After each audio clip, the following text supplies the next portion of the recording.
All right, guys, we are back again. We are here to discuss Game of Thrones Season 2, Episode 2, titled The Nightlands.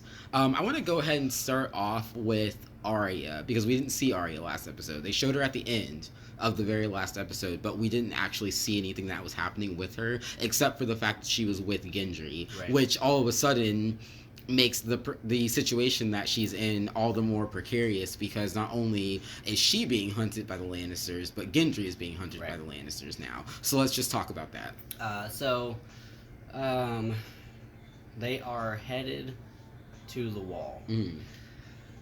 to become part of the Night's Watch. And in the previous episode, it ends with, well, yeah, one of the things that's going on is Joffrey has sent his people, his army, out to kill all of Ned's, not Ned's, all of Robert's bastard children. And there is one left. Well, we see him kill a bunch of them. Yeah. And then there's one they haven't killed. Because Yeah. they can't find him. So they go and talk to the person he was working for, and he tells them that that's where he is. That's where he's going, on King's Road up north. So two knights or two soldiers approach. What is that knight's watchman's name? The one who saved Arya. Yeah. I don't know his name Okay. actually. So they approach him, and they have this note for him. And he is kind of like, I don't need to answer to you. I'm headed up to the Night's Watch, and those people belong to the Wall, out of the reach of anyone who believes that they have any claim to them, including any king or any queen. So take whatever message you have and just go back home. So one of the soldiers draws his sword, and the Night's Watchman has a dagger, and he puts it on the thigh of that soldier. And he says, "You know what? It doesn't matter who you're looking for. I don't really care. You can either die here because I'm going to cut your femoral artery and we don't have any nurses. So leave or die." So the soldier just announces, "Hey, we're looking for Gendry." Gendry. Gendry. And he has this bullhead's helmet. So if you see him, the Lancers are looking for him. So we're just gonna ride off. And Gendry and Arya, they are discussing behind this tree that they're hiding behind, that those soldiers are there for some reason. Arya believes it's because they're for her. And Gendry's like, I don't know what's going on. They're here. Why are they here for you? It doesn't make any sense. But then we learn that it is Gendry that they're after. So those two soldiers, they do ride off right back to King's Landing. And Arya and Gendry now have something else to talk about, something different to talk about, and that is why they would be after Gendry. And Gendry doesn't know. All he knows is there have been a lot of people after him and asking questions, and every time that happens, they end up dead. First, Aryan, what's his name? Aaron. Who? I don't know what his name is. Who are we talking about? The person who got killed after talking about. Oh, John Aaron. Aaron. Yeah. Lysa's husband. Yeah. So he came asking questions about Gendry, and then a couple of weeks later he dies.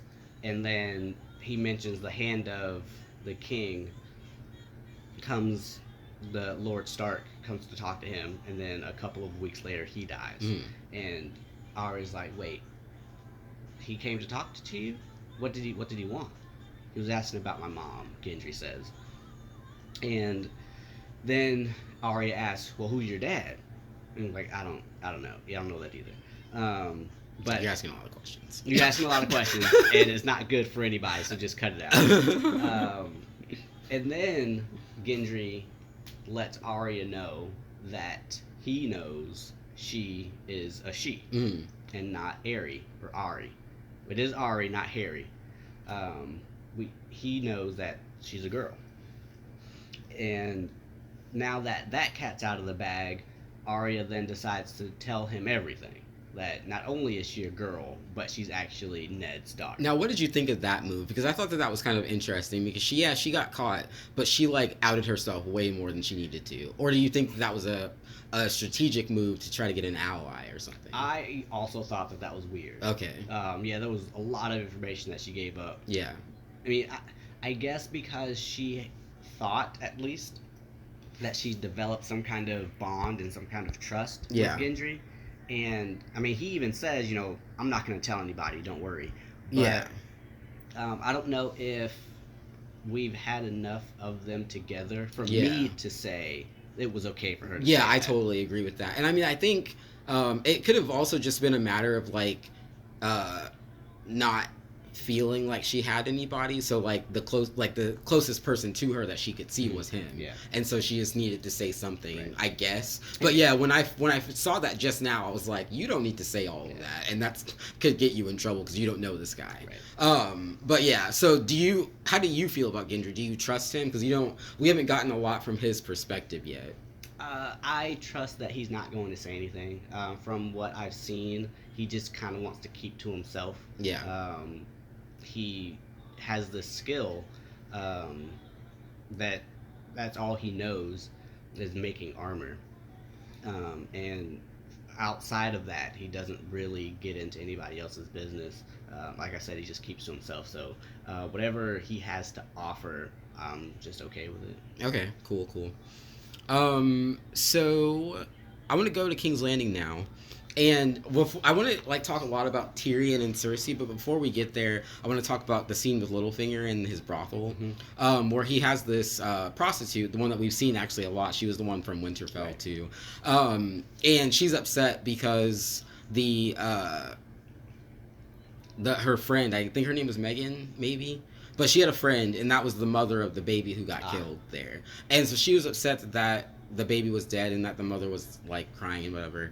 And so Littlefinger kind of tells her this story about how he had another prostitute at one point in his employ who did not satisfy him. Like she was unhappy all the time. And so he sold her off to protect his assets, basically, because she was a bad investment at that point because she wasn't making any money. And so, but he says to her, like, I don't think the guy that I sold her to succeeded in making her happy, but I did get my investment, meaning like, I don't care if you're happy, I just need you to go have sex with people. So like, let's just talk about that scene. I don't know if that really meant anything to you, or like if you really paid much attention to it. It didn't mean much to me. I understand the message that he was trying to convey to her, and that was, we're running a business here, and our business can only be successful if our customers are happy. Because the reason that he's having this conversation is she has just gotten through with a session with another person. Yeah. And he comes out to complain to Peter that, I paid a lot of money for this particular girl, and all she did was cry throughout the entire time. Yeah. So he's going in there to tell her, hey, you can be sad, but our customers need to be taken care of first. Yeah. They pay to have you and not to have you crying. But if you are going to cry, then I will still get my money, but you just won't be here and you will be less happy. Yeah. And that part, again, I don't care about. So then he says, take the night off, and when you come back, you'll be happy, so I don't have to hear from these customers anymore. Yeah. And that's really it. And what she means to him, I don't know. Don't think I necessarily care. What his business means to him, I don't think I care about either.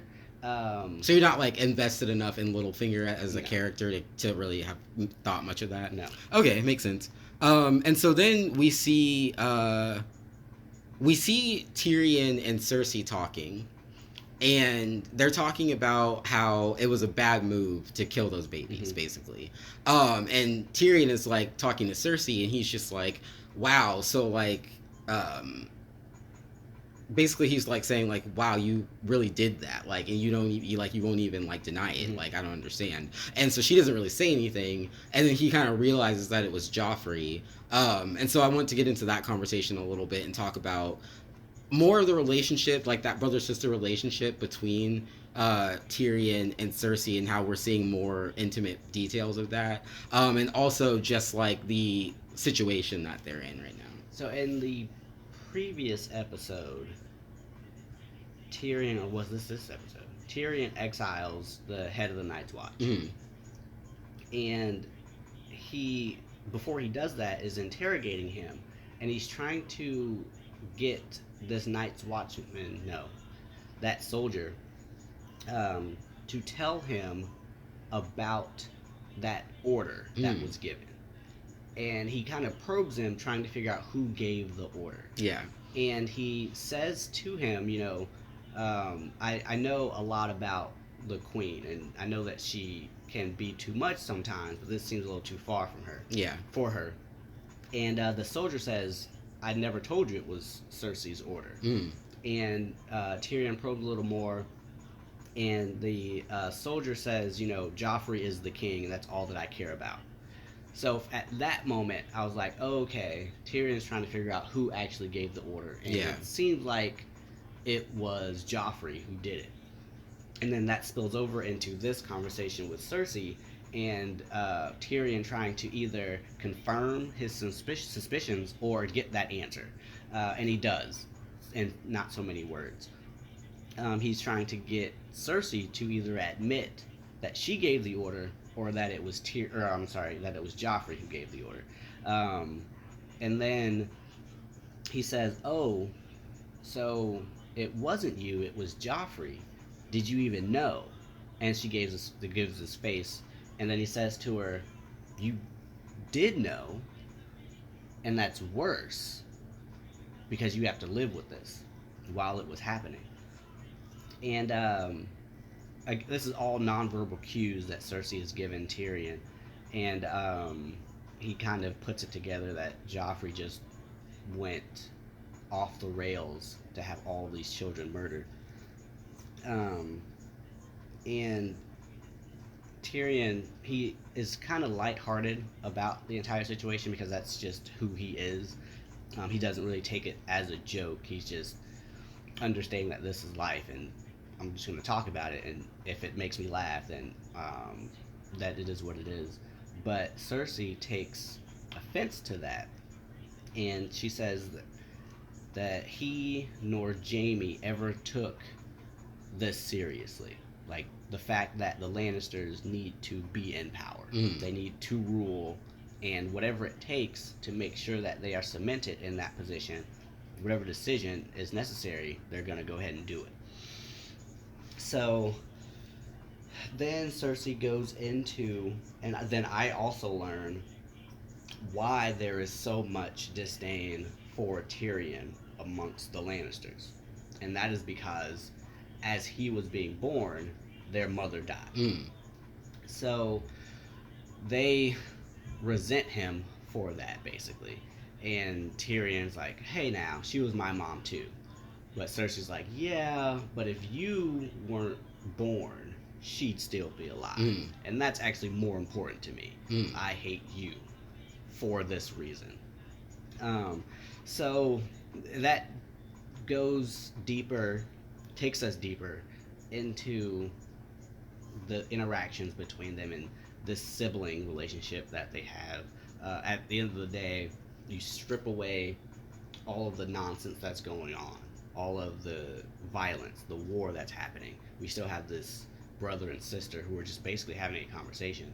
And it's interesting that, and it could be, it's interesting that, they speak freely to each other. Like, no other person could talk to either of them like the way that they're talking to each other. Yeah, for sure. And not even someone at the same status as them, because they don't refer to each other, as lords. Well, they say queen, regent, and hand of the king, but it's kind of facetiously that they refer to each other like that. But they kind of just talk as if they're just two regular people having a conversation. At the same time, there's all this nonsense going on. Yeah. It's I like how Tyrion, he always talks like that, period. But to see and hear Cersei kind of drop the regent part and just talk to Tyrion, and she's mean to him because she doesn't like him, but at the same time, she doesn't use the same language as she does with the other people. Yeah, so I love that scene a lot, and you went into great detail about it. But I like Tyrion, but at the same time, I like Cersei too. Like it's hard to really explain that, but like Cersei and Jaime's relationship is like ridiculously interesting to me. I know it sounds weird, but it is. It is weird.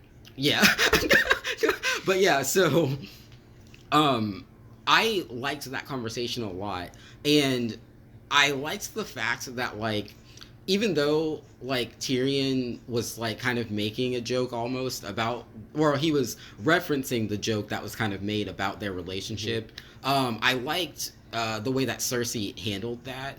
And generally with the two of them, I'm on Tyrion's side, but I was kind of more on Cersei's side in that standpoint, because basically it was like, okay, you want to come at me about my life, that's fine. And I know that you're like a person who likes to tell jokes. You think things are funny, and that's good for you.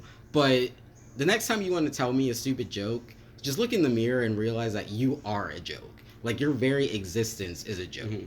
And like your behavior since then makes you a joke. So like shut up. So I really liked that. And I liked the fact that like these all like with all of these families, but none more than with the Lannisters, you see them going at each other really hard all the time. And you kind of wonder, like, why is this happening? Why are they like this? And like you were just saying, we kind of got the background to why the Lannister family kind of resents Tyrion. Except we don't really see it that from Jaime. But like Cersei and Tywin very clearly blame the existence of, well, the death of their mother, right, or in his wife in that case, on Tyrion. And I just find that really interesting because like it's such an awful, unfair thing to do, to blame a baby for existing, but like that's the type of people that they are, and that's so interesting to me. It's also not unique to the Lannisters. Like, it's not because they're Lannisters they blame him. That's a real thing that happens. No. I'm just saying, like, among like the other qualities that make the Lannisters so terrible, like that just being the reason for why Tyrion is treated the way he is, just adds more to that family dynamic. Fair is enough. All I was saying. No, yeah, obviously that's totally a thing that happens in real life. But yeah, it was just like I don't know if, because like they've mentioned it before. I think Jaime might have mentioned that. No. Tyrion mentioned that his mom died in birth with him, but he never like tied together the fact that that was why his dad and sister hate him. So now that you know that, does that endear you to Tyrion more, or does that make you hate Cersei more, or was it just neither? Oh, okay, yeah. Gotcha. Okay. Because yeah, I think as Tyrion's arc progresses, that was like what I really liked about him, honestly, is the way that he like overcomes a lot of the insecurities he has about like what's going on and how he's treated with his family and stuff. So Beyond the Wall, let's go up there. So we see we're at Craster's Keep again. That's where they are with this old man who's having sex with his daughters. So Sam is talking about the wives with this guy. I think his name is Grin, and they're talking about like how Grin's been with all these ladies and stuff like that, and Sam's like, well, how many exactly? And Grin's like, as many as I could get. Right. And it's like you said, that could literally have been 1 or 0, honestly. So that was kind of funny. But then we see Sam do something that he really should not be doing, and he starts talking to one of Craster's wives. And she tells him basically, well, I guess she doesn't tell him this up front, but he stops Ghost, John's wolf, from getting all up in her face. I don't think Ghost was going to do anything to her, but like she didn't know that. And so let's just talk about how that scene played out, John's reaction to that scene, or to Sam's actions, and what you thought of that whole situation. He sees this girl being afraid of Ghost. and he literally shoos Ghost away. So like, okay, there was no danger there. Yeah. And he walks up to her and he tries to grab her, and she's like, "No, don't do that. That would be a very bad idea." And he goes on to say, I just thought, I just want to make sure that you're okay. And they have this conversation.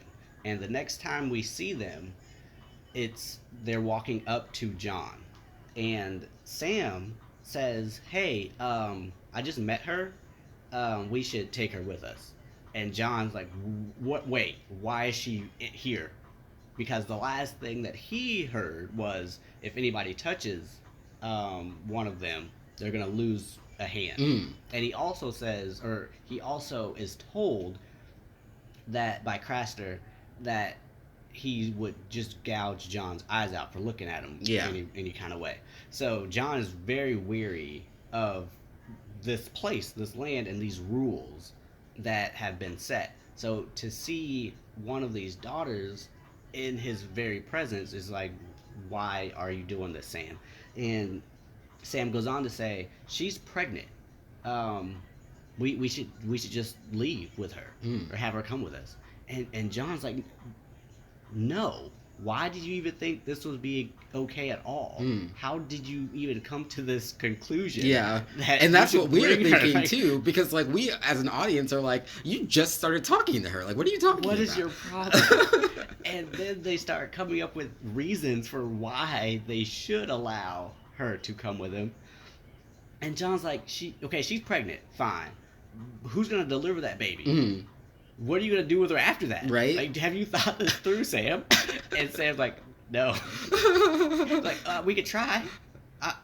There's somebody that probably could do it. Like, no, Sam, why? That's the conversation that didn't happen between Daenerys and Jorah about those dragons. Yeah.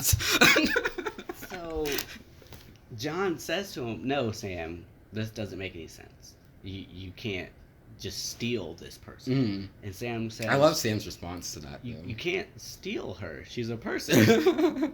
That's not how this works. And John's like, no, okay, I'm sorry. He says, I can't steal her because like you don't steal people. Yeah. Like that's not a thing. Yeah. And then John says, whatever, Sam.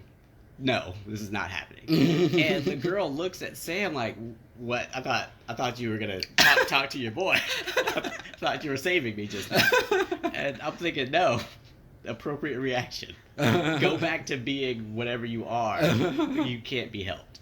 Sam, you're an idiot. Is how I feel about that. That is so funny. Yeah, but then she does say, if I have a boy, then something will happen. Yeah. So did you make anything of that? It again asks the question that John has had, and that is what happens to the sons of these daughter wives. And it's very ominous. They just leave it at that because John's like, okay, what? But at the same time, he's like, no, I actually don't care about what you're talking about. I need her out of my presence. Yeah.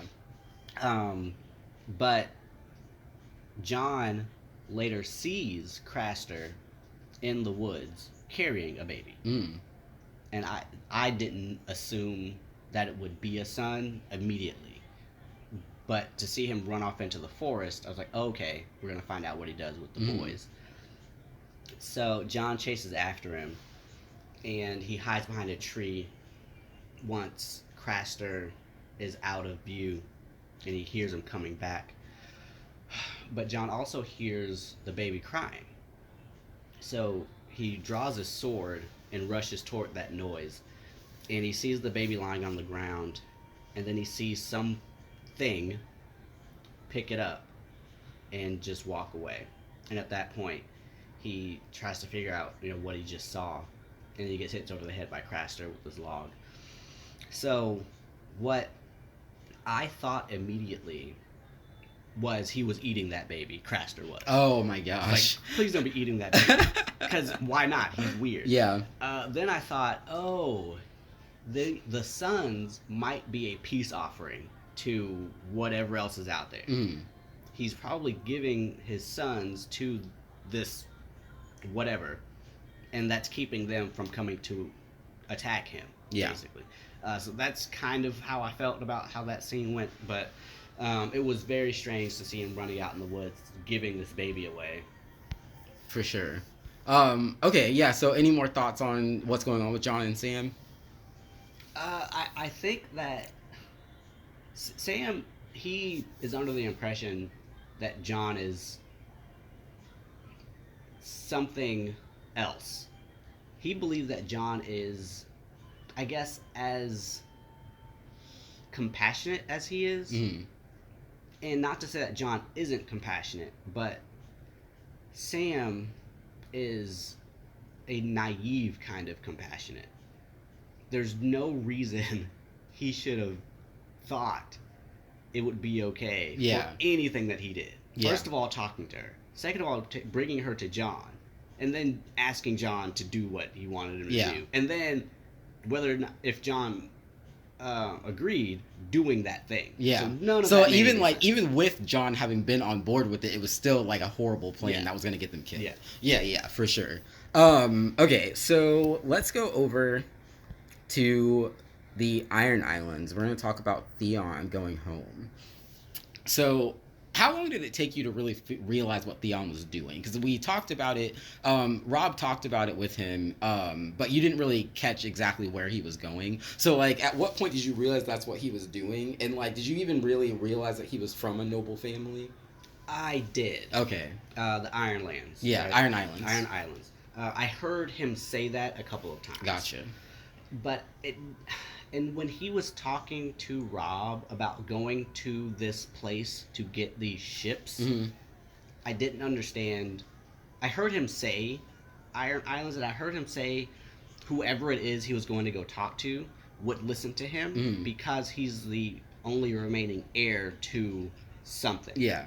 So all of that was kind of fuzzy until he got to the castle to talk to his dad. Yeah. But before all of that happens, he gets off of the boat and he meets this trader. And he kind of approaches him as if he should know who Theon was. And he kind of puffs out his chest and like, hey, you know who I am. I need to get to the castle. That's it. What you should be taking me there. Yeah. And the trader's like, I don't actually care what you have to say. Get out of my face. And Theon's like, okay, fine. Here's some gold or some coins, some money. Give me passage. And he gives him a horse. Where he says, I'll find you a horse. But before he comes back with that horse, this woman comes up. And Theon's like, you're hot. I want to have sex with you. Oh, is that exactly what he thought immediately? Yeah, that's exactly what he thought. You could see it in his eyes. And she was looking at him like, yeah, I think you want to have sex with me. I also think you want to go to this castle. Yeah. I've got a horse. Let's get on my horse and I'll give you a ride to this castle. And he walks off with her and he pays that trader more money. And I'm thinking to myself, Theon is an idiot. Simply from a financial standpoint. He paid this person to go get him a horse. He doesn't accept that horse, but pays him some more money. I guess he was just feeling good that he was about to hook up. Yeah, I think that's literally all it was. I didn't like seeing him pay that money. Gotcha. That's so. I didn't even notice he did that. That's so funny. I thought he was gonna be taking the money Oh back. yeah, but that no, makes sense. He gave him Yeah. more money. No, that makes sense. That's hilarious. So, what's her name? That is Yara. Yara. So they are It's riding like off. Arya, but like. Don't do that. Because of what we learn about her, don't do that. They're riding off up to the castle, and they are having this friendly banter, and it suggested that Theon would take Yara Hmm. as his queen, and Yara is, talking back to him in a playful manner, like, yeah, whatever you want, I'll give you sons, and blah blah blah blah blah. It's a love story, and I'm thinking to myself, why are you doing this, Yara? Mm. This seems really easy. Yeah. It's a trap. Mm. So Theon gets to the castle and to what's his dad's name? Balon. Balon. he sees Balon sitting in front of a fire in this chair, and he has some words for Theon. He says, "It's been 9 years. Ned's had you longer than I have. Are you a Stark now?" Mm. And this is before he even looks at Theon. And Theon, professes that, I'm of the Iron Islands. This is my family. I'm your son, your last living heir. Um, it's You don't have to worry about how long I've been away. So his dad stands up and looks at him, and he notices that his garb reflects what the Starks look like and what Winterfell looks like. Mm. And he asks him, all these things that you have, this cape that you're wearing, did you buy that with iron or with gold? Mm. And I thought that was really cool. Yeah. And to have bought it with iron means that he's killed somebody. Yeah, like the iron price. Yeah. And Theon admits, I paid the gold price. So his dad rips it from him and throws it on the ground. I don't think he throws it into the fire, but he tosses it. So they go back and forth about what it means to be a part of the Iron. What's their last name? Greyjoy. The Greyjoy family. And Theon says, "I am a Greyjoy. I'm your." He keeps saying this. I'm your only living heir. We need these ships and this army to go help Robb win this war. And I'll lead that army myself. And his dad's like, "Why would I do that? I don't owe the Starks anything. You don't owe the Starks anything. Why do you want to go help him? This doesn't make any sense." And Theon says, he's not related to me, but I consider him a brother. Mm. And what's his name? His dad's name is? Balon. Balon's like, no, none of that talk. You're part of this family. The Starks should not mean anything to you. Mm. You're their captive. Yeah. Yeah. So Yara walks in, and then I'm like, oh, okay. So you realized immediately who she was? At that point. I was like, oh. You didn't think it was like Balon's wife or anything like that? Okay. She was too young. Well, I say that. That doesn't mean anything in this show. But that's what was going through my head. Yeah. So it is brought to Theon's attention that Yara, the girl who he had sex with just now, is not just some stranger who gave him a ride. Yeah. But his sister. Yeah. And his dad, their dad, favors her way more than him. Because she's led battle. She's led his armies. She's been on a ship for as long as has been away. Yeah. So she, Yara, will take this army and these ships and go off to war. Yeah. And Theon says, "You'll never beat the Lannisters without Robb's help." And their dad's like, "Who said anything about fighting the Lannisters?" And then leaves it at that. Yeah. So I'm thinking to myself, who are you going to go fight? Yeah. And it's interesting because this has been sprinkled throughout the past couple of episodes, but everyone in so many lands see a power vacuum. Yeah. They don't believe that Joffrey is king. They've declared themselves king. Yeah. And they're headed off to go take this throne. So it's probably I keep forgetting, what's his name? Balon. He isn't king anymore, right? No. So he tried to rebel against the Starks, and he called himself a king for a while. The Iron Islands used to be independent long ago, just like the North was independent before the Targaryens showed up. But Balon tried to rebel, and if I'm butchering any of this, correct me please, but Balon tried to rebel, and Ned Stark squashed that rebellion basically. But that's what Theon was talking about when he was saying he remembered his father being a king. But yes, right. As of now, he isn't, but he's starting to call himself again, just like Robb is, just like Renly is. So, and that's what his end game is with Yara. And this battle he's going to go fight. And he's going to win that battle and declare himself king again. Yeah. Okay, so yeah, that's what's going on in the Iron Island. So do you have any like idea like where they're going or anything like that? No, You have any guesses? nope. Okay. So let's see. Let's talk about Stannis now. On Dragonstone. So I'm gonna let you take the lead here, but we hear a really specific line from Melisandre about how she says death by fire is the purest death. So that and what she was saying last episode with like the night is dark and full of terrors, like we can see that she is this very religious person. Like something's going on with her and the Lord of Light. I don't know, like what did you make of all of that stuff? I don't know.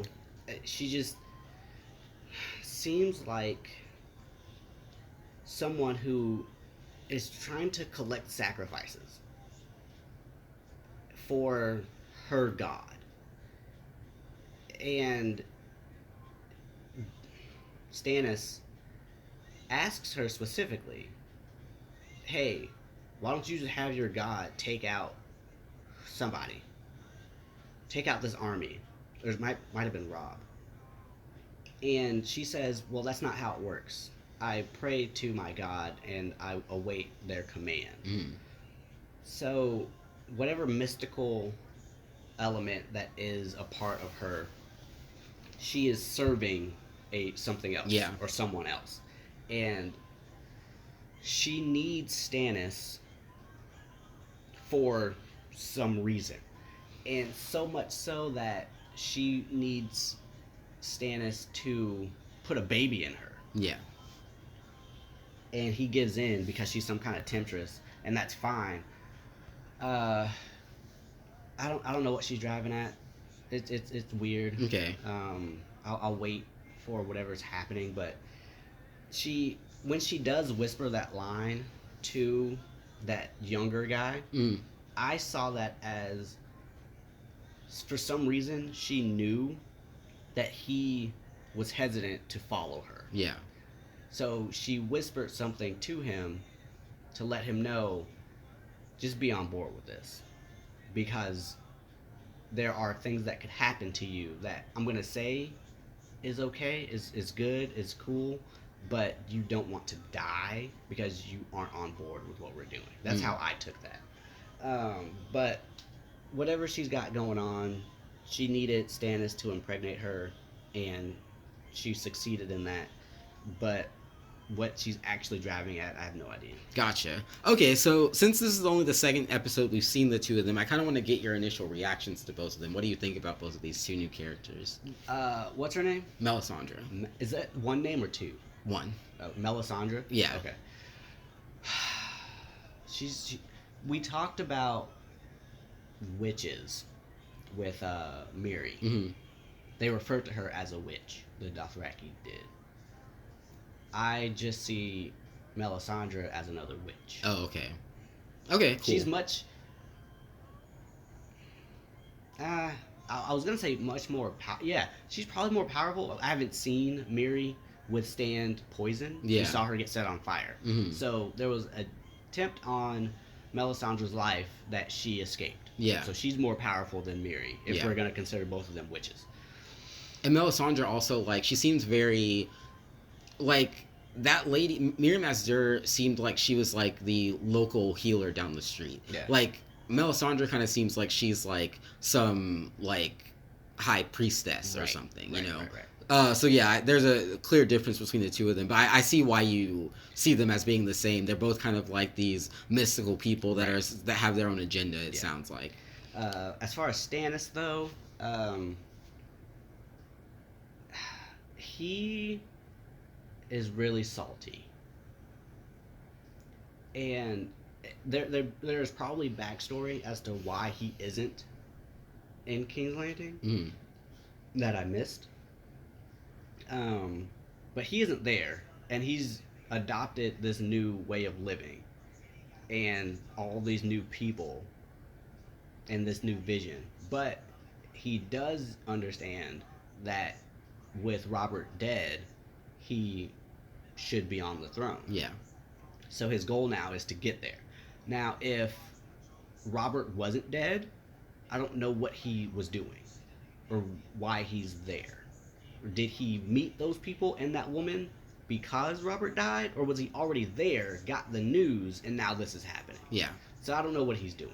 Him as a person and as a character, I don't. In your eyes, how does he stand up against Robert and Renly then, since they're his brothers? I like Robert more because I've seen more of him. Yeah. Renly, they're about the same. I don't know enough about them. Gotcha. And I don't. At this point, I don't even care enough about. Yeah. So in your eyes, like, Stannis' only legitimacy over Renly is just the fact that he's older. Yeah. Like, but like aside from that, you don't see anything about him that makes you want him as king No. either. Gotcha. No. Okay, that's what I was getting at. Okay, and lastly, did we talk about Daenerys yet? No. Okay, so let's talk about Daenerys. She is still wasting away in the east. We see one of her riders come back. Well, his horse. And his head is actually in a bag attached to it. So we see the fallout of that. Her, one of her followers or daughters. Actually, no, she's not one of the daughters. She's one of the original Dothraki. Okay. But she is upset because they didn't burn his body. He won't be able to join their ancestors in the Nightlands. And Daenerys is very reassuring. She's trying to like make her understand that we'll burn him, he'll be fine, like he'll join them. I guess I kind of want to ask you, do you think it's Daenerys' place to be making these kinds of assertions? Because she doesn't know. Like, Daenerys doesn't know anything about this culture except for what she's learned recently. So I guess I wonder if there's any weight to the words that she's saying, even as good-hearted as they are. I think that she has to say these things. Yeah. Because that is the way of life that the Dothraki, understand. Yeah. That's the way things are for them. So for her to dismiss their beliefs... No, that's not what I'm saying. I'm saying, like, is it okay for her to tell her that he's going to be okay, even though she doesn't know half as much about that religion as the other girl does? And that's what I'm getting at. Gotcha. She can't say anything other than that. Gotcha. Well, no, but I mean, like, I guess she could have said, like, what seemed to be the honest truth of, like, yeah, you're right. Like, he's not, because they didn't burn his body. And we don't have the rest of his body. You know what I'm saying? Like, from a rational perspective, not to say, like, your beliefs are incorrect, but to say, like, yes, you're right. Like, he's not going to be able to join them in the Nightlands because we don't have his body and we can't burn the whole thing. Would that not alienate those people, though? Yeah, but that's what I'm saying. Like, does this justify her essentially lying to them? Because to me, that's what she's doing. Maybe she's not. Maybe she really does believe that he'll I don't know be if it able matters to. if she believes it. So I guess that's what you're asking Yeah. me. I don't care that whether or not she believes it. Gotcha. Okay. I care that she is asserting herself as their leader. Okay. And trying to console them. Gotcha. That's what her job is. Yeah. So she's already taking them from their land. Half of their people is gone. Yeah. Their Cole is dead. So if she's going to, because this is her fault. Yeah. That guy is dead. Yeah. She sent him off to be killed, basically.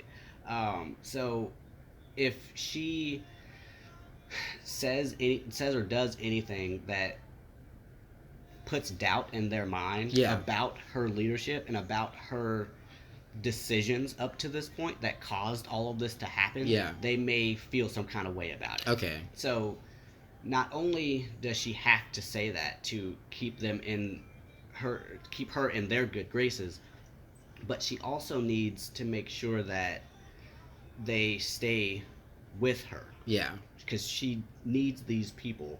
And again, that leap of faith that they took. She probably understands that's what happened, and she needs to make sure that they continue to take that leap with her. And I guess part of the question I was asking is it even right of her to ask them to take this leap? It's too late for that. Yeah. Okay. So, gotcha. And this goes back to something that you said from the very beginning, and that is, she is the reason all of that is happening, period. Yeah. Everything that's happened to the Dothraki people is essentially her fault. Yeah. So it's too late for her to wonder, oh, should I be doing this? Yeah. Okay, that makes sense. Okay. Is there anything that you noticed in the episode that we haven't discussed yet? It was a pretty self-contained Yeah. episode. Like not there were. I mean, like all of the stories were like pretty quick and concise. I felt like. No. Okay, cool. All right. Well, thank you guys again for joining us. Remember to leave a like, comment, and subscribe for more content. And we will see you guys next time for episode 3.